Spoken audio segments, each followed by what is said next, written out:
importância para a psicologia da gente olhar para esse processo em torno do nascimento, né? Desde o início da gestação, ao longo da gestação, pouco antes do parto, as preparações para o parto, o momento do parto, o pós-parto.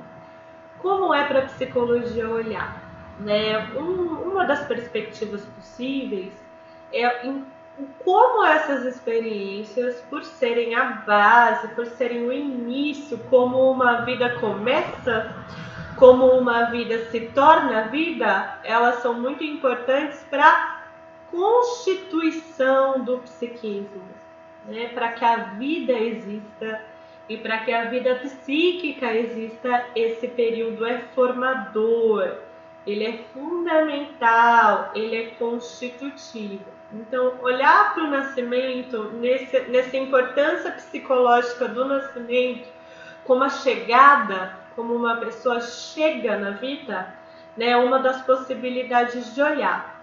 E existem muitos estudos sobre a relação mãe-bebê, como que a interação dessa mulher que com a gestação se torna mãe, com o bebê que nasce, com o início da vida desse filho ou filha. Então existem muitos estudos desses momentos iniciais, né, dessa vinculação mãe-bebê, certo?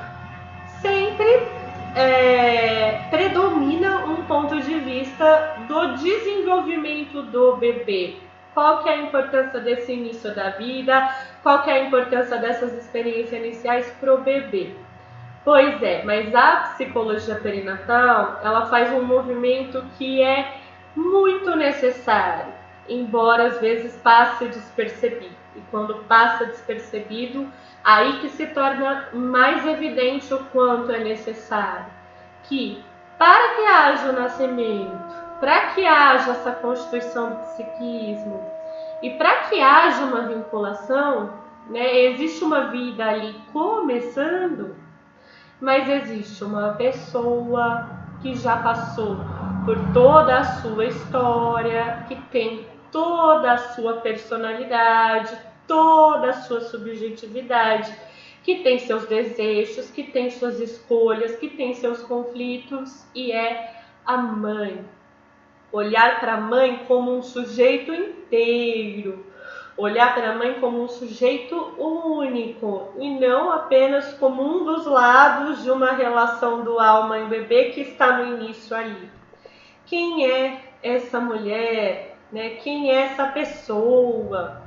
E é comum, gente, que quando a gente vai falar, então, em torno do nascimento, pensando essa relação mãe-bebê, que a gente fale a gestante, a gestante, a gestante, ou a puérpera, que é a recém-mãe. E aí, o que acontece? Olha para a gestação, para o parto, para o pós-parto, como se houvesse ali algo automático, algo intrínseco. E quando a gente fala a gestante, a gestante, a gestante, a puérpera, né, a parturiente para a mulher no momento do parto, quando a gente fala a mulher, a gente está esquecendo que não existe a gestante, a puérpera, a mulher. As experiências de gestação, as experiências de parto, de pós-parto, as experiências perinatais, elas são tão múltiplas quanto são as formas de ser mulheres. Vamos fazer um exercício. Imaginem agora uma gestante. Imaginem essa gestante chegando ao final do processo de gestação, se preparando para o parto. Imaginaram? Fizeram uma figura na cabeça de vocês? E aí, essa gestante que vocês imaginaram, qual idade ela tem? Vocês imaginaram, por exemplo, uma criança? Porque existem gestações, e nós sabemos, infelizmente, de crianças de 9, 10 anos, em decorrência de situações de violência. Vocês imaginaram uma mulher de 50 anos? A gente sabe que hoje existem gestações, né, que acontecem contrariando as ideias de uma idade máxima, seja com intervenções de tecnologias reprodutivas, da reprodução assistida, mas também gravidez que acontecem sem ser de forma planejada entre mulheres mais velhas. E aí, né, eu imagino que a maior parte de vocês imaginou uma mulher adulta, né? E muitas das gestações também acontecem na adolescência, muitas das gestações. Então vamos falar assim, eu vou fazer um grupo de gestantes, mas será que aí eu estou pensando a gestação de uma forma muito uniforme? Como é a gestação na experiência de adolescentes mais novos, de adolescentes mais velhas? Isso porque eu estou falando de um dos fatores, que é a idade.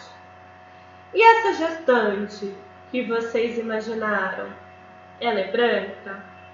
Ou ela é negra? Ou ela é indígena? E aí vocês podem falar, Marcela, isso não faz diferença. Infelizmente, gente, quando são estudadas as condições de pré-natal, parto, pós-parto, a gente vê que mesmo nas mesmas instituições, nos mesmos hospitais, as mulheres negras, por exemplo, recebem menos analgesia no momento do parto. Faz diferença e a gente precisa olhar para esses marcadores e como as desigualdades interferem. Todo o significado do que é o nascimento numa determinada comunidade indígena vai ser muito diferente do nosso. E esperar que a pessoa simplesmente viva da mesma forma, num manual, a gestação é assim, o parto é assim, também é opressor, também é impor uma visão de mundo que não é da pessoa. E vocês imaginaram essa gestante com alguma deficiência? Como é a gestação quando a pessoa tem uma deficiência física, uma deficiência sensorial, uma deficiência intelectual? Como que é o processo de gestação? E essa gestante, a que direitos que ela tem acesso? Ela está se alimentando bem? Ela tem um lugar onde morar? Ela tem condições de acesso à saúde? Como que é para essa gestante agora na pandemia? Ela tem condições de se proteger da infecção? Como tá? Então, gente, isso para dizer que não existe a gestante.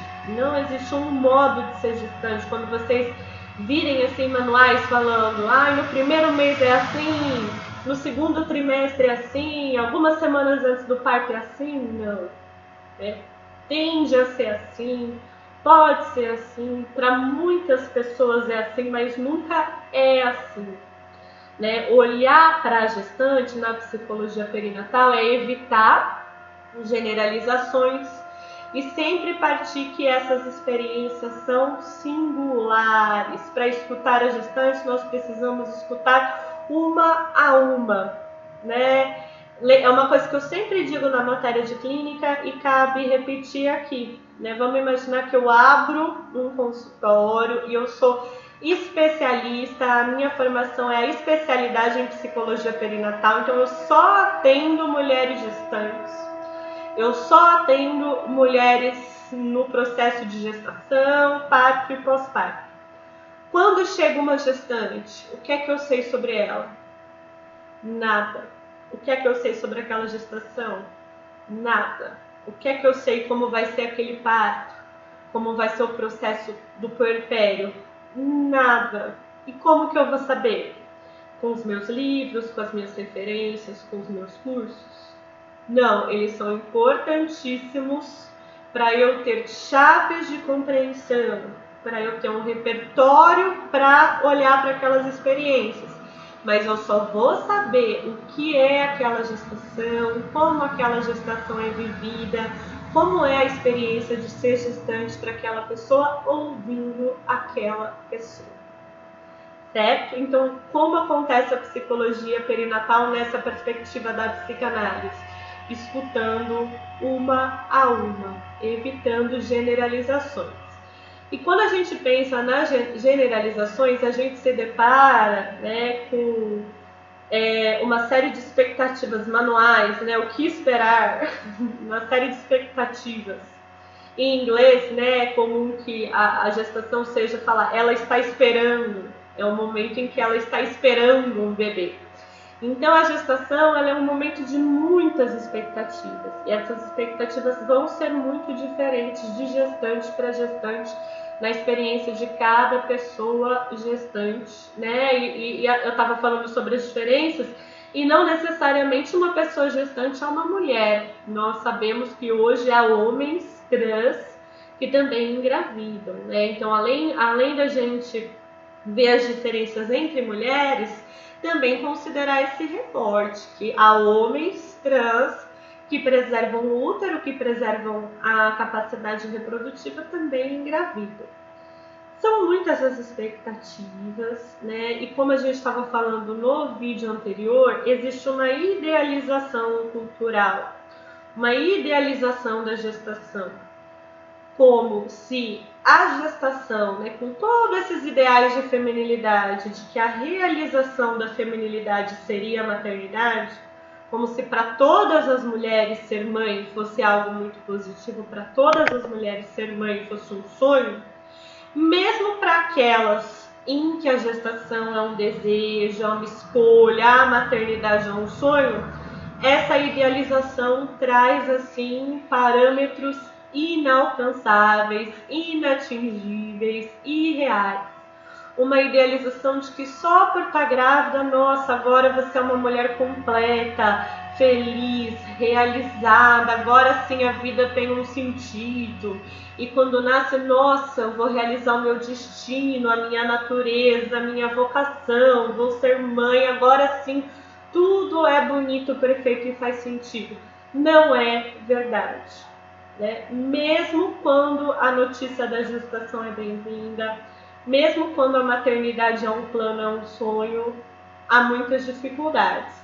Quando não foi planejado, quando não existe ali uma dimensão da escolha, condições para que essa escolha aconteça, são muitas as dificuldades possíveis, e essas idealizações só atrapalham, só angustiam e geram culpabilizações, como se tivesse algo de errado naquela pessoa que está vivendo aquela experiência, e não numa série de ideais que restringem, dificultam, impedem que a complexidade dessas experiências possa ser reconhecida.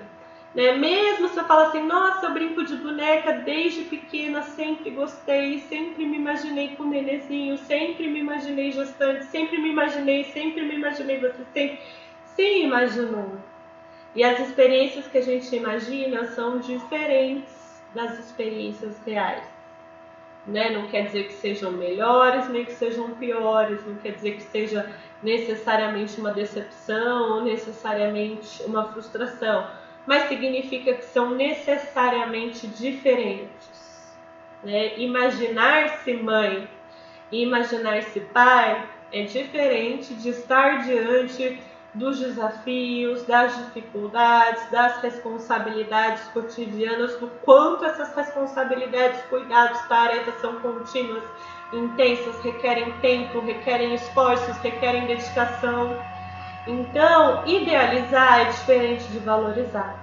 Como nós falamos no vídeo anterior, valorizar é olhar para a complexidade desse contexto, olhar para como são múltiplos os fatores que atravessam essas experiências e que está longe de haver um amor total, completo, ilimitado, que é natural, espontâneo, instintual, como se ao olhar para o teste positivo de gravidez eu fosse tomada de um amor que me torna a mãe mais perfeita, devoção, entrega, renúncia. Não, gente. Não existe algo espontâneo em nós, não existe um encaixe, né? O nenê que nasce vai ser aquele encaixe perfeito, a boca do nenê, o seio, o colo, eu vou me sentir totalmente disposta, totalmente entregue. Não, são muitas as dificuldades. O cansaço é uma dificuldade, o sono é uma dificuldade, o incômodo é uma dificuldade, não saber muito bem, né, o que está acontecendo, o que o bebê está sentindo, se ele está com alguma dor, se ele está com fome, se ele está com frio, se ele está com... Gente, tudo isso está longe desse ideal de perfeição, completude, de um amor total que vai vir e dar sentido a tudo, certo? Quem discutiu esse mito de uma forma brilhante e que influenciou gerações e gerações que falam sobre as experiências parentais foi a Elizabeth Battinger, nesse livro que chama Um Amor Conquistado, o mito do amor materno. Quando ela coloca em destaque um amor conquistado, ela não está dizendo que o amor não existe, mas que esse amor instintual, espontâneo, natural, que simplesmente brota daquela natureza, como se estivesse lá desde sempre, só esperando a mãe, só esperando a mulher ser mãe, não é verdade. O amor é algo que se cultiva, o amor é algo que se constrói. O amor é algo que se forma com o tempo, com o vínculo, com o cuidado, certo? Então é um mito. Ela vai trazer, inclusive, neste livro, todo um percurso histórico de como a maternidade como realização é uma ideia muito recente. Antes a maternidade era vista no máximo como uma obrigação, como cumprir um papel, e mesmo as mulheres que tinham mais condições financeiras, por exemplo, deixavam os bebês com as amas de leite até que eles crescessem um pouquinho, e aí sim, quando eles tivessem vingado, que era um termo como a mortalidade das crianças era muito grande, aí que iam para as mulheres que tinham gerado, que tinham gestado os bebês. Então essa ideia de um amor instintual, espontâneo, que está ali, simplesmente faz com que a mulher seja essencialmente preparada para ser mãe, é um mito. Esses aqui são trechos da entrevista com a Elizabeth Battinger, e eu vou passar para vocês depois o link, tá? Mas vou mostrar aqui alguns trechos da entrevista. Ela diz assim: o que me levou a escrever esse livro foi uma constatação que fiz. Porque adoro observar as mulheres, os pais e as mães com os seus filhos. Adoro isso. Posso passar horas olhando para ver como os outros fazem. Momentos magníficos e outros que são insuportáveis. Afinal de contas, cuidar de criança é algo assim que pode levar à exaustão, ao máximo de irritação, ao máximo de desgaste, ao máximo de dificuldade mesmo, Questionei o mito do instinto materno, um mito segundo o qual imediatamente na gravidez nós sentimos pelo feto e depois pelo bebê que nasce um amor irresistível e automático. Não é assim que o amor pelo filho, pela filha acontece. Não é um amor irresistível e automático. Não é um amor instintual. Me perguntei, então, a quem o mito do amor materno servia? Se ele é tão recente historicamente, se ele é situado em um contexto histórico específico, ao que ele serve? Acho que o mito foi um modo de atribuir um papel às mulheres e, sobretudo, de atribuir um papel exclusivo, Porque o cuidado é algo que tanto mulheres quanto homens, as pessoas podem exercer. Como nós falamos no nosso módulo de cuidado, todos nós precisamos de cuidado e todos nós podemos exercer cuidados. Então essa função do cuidar é intrínseca ao humano.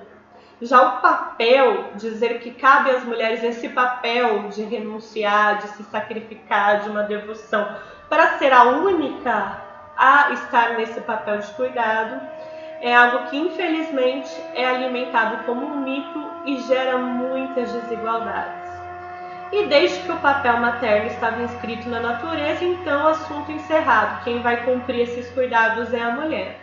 E aí a gente vê como essa naturalização é histórica, ela serve a interesses, ela serve a uma determinada organização social desigual, né? E aí eu gosto muito quando a Elizabeth Battinger ela diz assim: porém, o que a gente esquece de dizer é que uma mulher é um ser humano com os seus vazios, com os seus desejos pessoais, seu egoísmo, com as suas histórias e suas neuroses. E não há como ser perfeito. Porque junto com o mito do amor materno, junto com o ideal desse amor espontâneo, automático, total e irresistível, vem essa expectativa de perfeição das mulheres, uma expectativa que gera tanta cobrança, tanta pressão, tanto sofrimento, uma expectativa, uma idealização que só atrapalha que os cuidados possam ser exercidos de uma forma humana, reconhecendo os limites, reconhecendo as dificuldades, reconhecendo as complexidades. Quando tem esse ideal de perfeição, o que gera é uma insuficiência. O que gera é olhar para si mesma de uma forma culpada, como uma falha, e isso só dificulta que as experiências de cuidado e vinculação podem acontecer. A Elizabeth Battinger diz assim: a gente não entende tudo o que acontece na vida do filho, há coisas que a gente não vê. Portanto, há muita coisa que não vemos e não compreendemos. Para mim, isso ainda é muito misterioso. O que faz uma criança ser feliz é um mistério. Porque equilibrar a autoridade, a escuta, a tolerância e ao mesmo tempo as regras não é fácil. É muito interessante, né, como numa frase assim tão breve, a Elizabeth Battinger ela resume muito do que é imprescindível na experiência da parentalidade. O que é ser responsável, estar neste lugar de responsabilidades parentais, de cuidado parental. Tanto mulheres quanto homens, tanto pais quanto mães, tanto quem biologicamente passou por uma gestação quanto quem não passou, tanto pessoas que estão na idade da gestação quanto pessoas mais velhas, pessoas adultas de uma forma geral, né, podem estar neste lugar de responsabilidade, cumprir o que a gente chama de função, essa função parental. O que envolve a função parental? A autoridade, a escuta, a tolerância, as regras. É um pouquinho dessa questão da função parental, da função de responsabilidade e cuidado, que pode ser exercida tanto por mulheres quanto por homens, que nós vamos falar no nosso vídeo a seguir, né? E para finalizar, ainda a fala da Elizabeth Battinger, que ela diz assim: eu acho que é diabólico dizer a mulheres que podemos ser a mãe ideal. Para mim, o amor é um sentimento que se tricota no dia a dia. E essa idealização, como se o amor fosse automático, ela acaba atrapalhando o reconhecimento de um processo, do quanto o amor vai sendo cultivado, o amor vai sendo formado, o amor vai sendo construído. Como ela diz de uma forma tão bonita, o amor é um sentimento que se tricota no dia a dia. Ok?